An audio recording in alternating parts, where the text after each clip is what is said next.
This is Dr. Andrew Jones. In this edition of Veterinary Secrets, I'm discussing knee injuries in dogs. How to tell if your dog has ruptured his anterior cruciate ligament.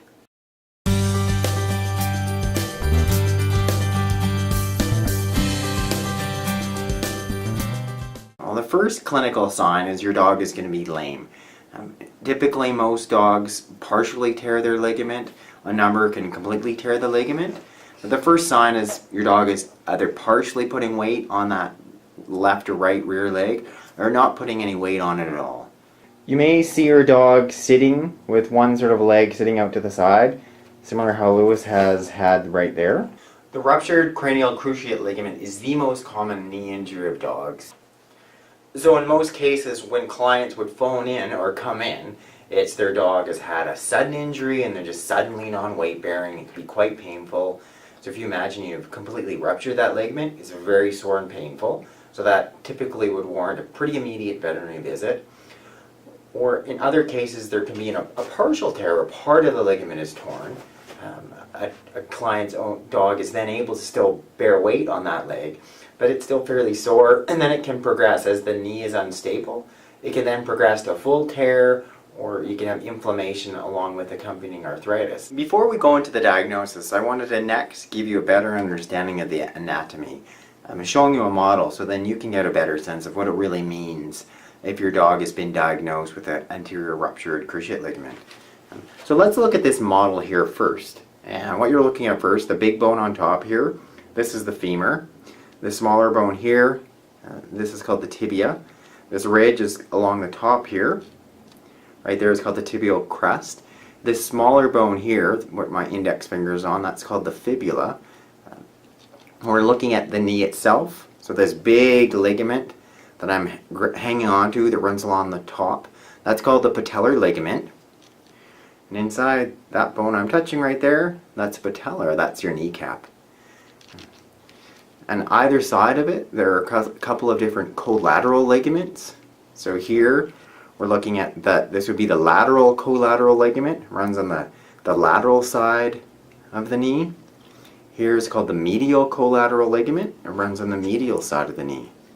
Then let's just open up the knee itself. So I'm pulling the kneecap right down. So you're seeing inside of it, and I'm bending it.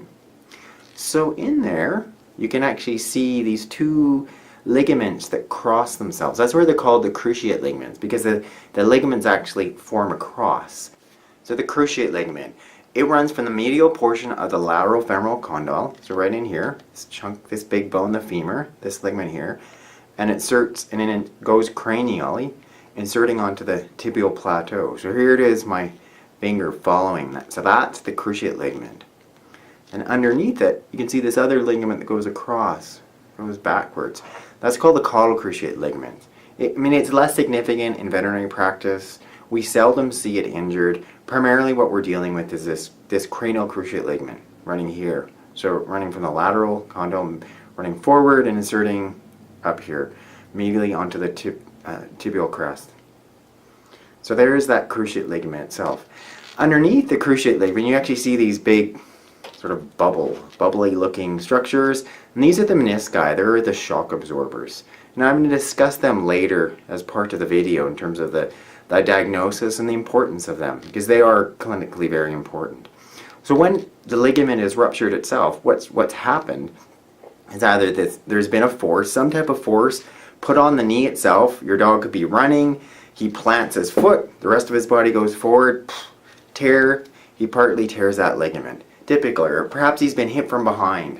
He's been playing, another dog hits him, tears it. Other cases, we can just be dealing with these dogs that have very almost straight legs. Their conformation isn't ideal, making them much more prone to knee injury, and it can just take a sudden force or maybe even a twist. And when that knee can twist itself, it's not fully supported, then you can have that ligament partially tearing or completely tearing itself. So looking at it, I think you should get a pretty good sense of what that ligament looks like in terms of how it is in there. And this actual model gives you a pretty good, clear example of where the ligament is located, how it looks, and then perhaps you can then have a better sense of what it means. So I want to show you on Lewis here, his knee and specifically how we go about diagnosing cruciate ligament injury in dogs.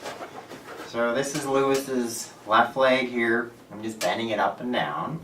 This is his knee here. My right hand is over top of. And what I'm doing, I'm just grabbing onto the lower joint. This is his hop joint. So this is his tibia that runs here, the knee itself.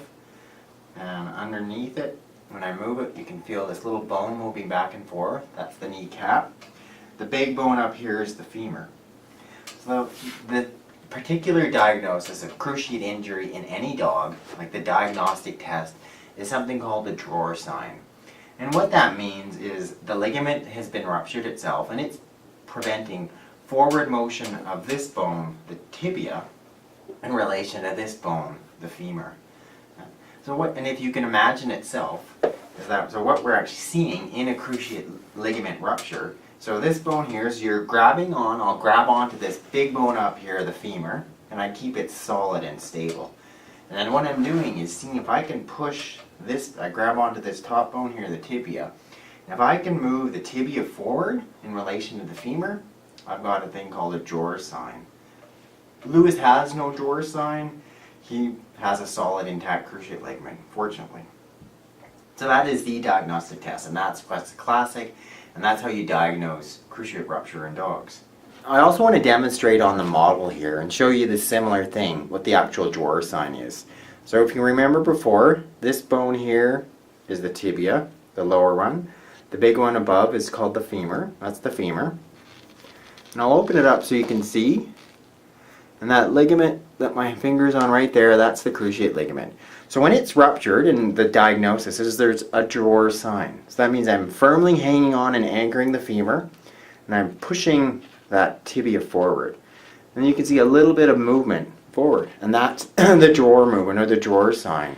When that ligament is completely ruptured, I'll have that move forward upwards of an inch. There's a couple other things I wanted to explain with the model and then show on Lewis as far as being able to diagnose cruciate ligament rupture in dogs. One, there's something called a medial buttress. This area, this is the medial part. So this would actually be the left leg. This is a left leg model, similar to what we're looking at with Lewis lying on his side. So this is the outside, the lateral portion, you can tell because that's where the fibula is located. And this is the inside, the medial side. So the buttress is where you actually have scar tissue building up all along here. That's called the medial buttress. When Lewis here, if I were to see a medial buttress in Lewis, I'll hold him up. I will actually feel this increased amount of tissue all in the inside part of his knee. And that's what happens long term, is how your dog is able to ultimately stabilize the knee itself. Think of it, he's building up scar tissue, especially on the inside, also on the outside, and that's what's keeping that knee stable long term. One of the other tests I would do in veterinary practice called the tibial compression test. And what that means is I would hold sort of the femur up, the leg up sort of laterally if I'm having a dog lying on the exam table. And then I would extend, hanging onto the hock, I would extend that leg straight. And by doing that, I'm actually causing the knee to close on itself, and it's actually putting pressure on the menisci.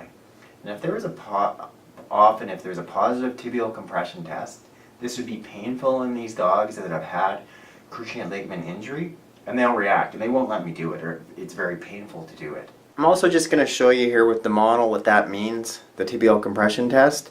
So here's the leg lying at the side, you can imagine it, and what you're doing is you're extending the tibia, and you're actually compressing. So you can actually see there's a gap right now when the knee is partly bent, somewhere between 30 to 45 degrees. You can see that big opening, and you can see that opening between the femur and that's the shock absorber padding, that's a medial menisci. So when I close that down, when I compress that tibia, extending the leg straight, I'm causing the femur to compress the menisci. And if the menisci is injured in any way, that's very painful, and your dog's going to react and not allow it to happen. The last thing I want to show you in terms of diagnosing cruciate ligament rupture is palpating the meniscal click. So in some cases, this big area right in here, there is the medial meniscus, for instance, and here's the lateral menisci. They're damaged. They can be cut. Sometimes they can actually be folded in on themselves. It's not uncommon for the medial menisci back here, the very back of the knee, to be folded in where it's actually lifted up from the base of the tibia and it'll fold in on itself here. So when your dog moves his knee up and down, that menisci will actually compress on itself, and that's very painful. So if there is a meniscal injury, it's not uncommon to actually be able to move the knee up and down like this, and you'll actually feel this clicking noise.